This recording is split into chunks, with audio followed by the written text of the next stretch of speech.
মুন্সিগঞ্জের গজারিয়ায় মোহাম্মদিয়া দারুল আরকাম মাদ্রাসার 20তম বাৎসরিক ওয়াজ ও দোয়া মাহফিল অনুষ্ঠিত হয়েছে।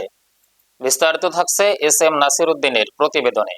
মুন্সিগঞ্জের গজারিয়ায় ঐতিহ্যবাহী মোহাম্মদিয়া দারুল আরকাম নুরানি ও হাফিজিয়া মাদ্রাসার উদ্যোগে অনুষ্ঠিত হয় 20তম বাৎসরিক ওয়াজ ও দোয়া মাহফিল।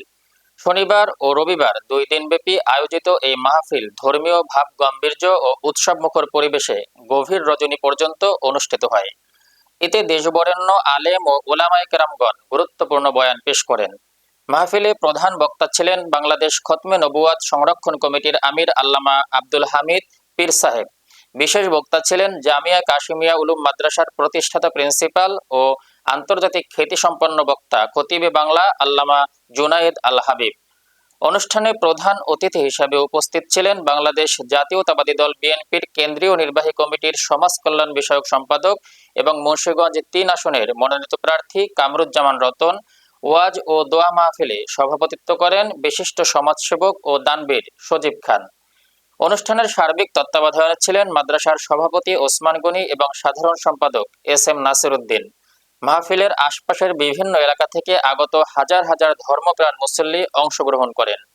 দোয়া মাহফিল শেষে দেশ, জাতি ও মুসলিম উম্মার শান্তি, সমৃদ্ধি ও কল্যাণ কামনা করা হয়। এছাড়াও অনুষ্ঠানে কোরআন হাফেজদের পাগড়ি পরিয়ে সম্মাননা প্রদান করা হয়।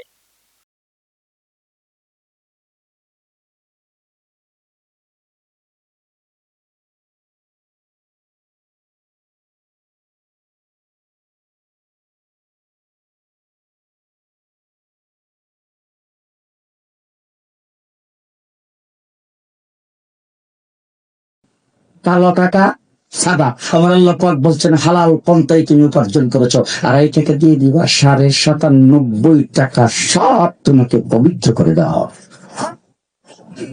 আমার বন্ধুগণ, মালে উলামায়ে কেরাম, মসজিদের ইমাম মুয়াজ্জিন সহ এদেশে মাদ্রাসা সমূহ লালন পালন করা, তাদের দেখাশোনার দায়িত্ব হলো দিনদার দিনদার ধর্মপ্রাণ মুসলমানদের। কথা কি বুঝে আসছে?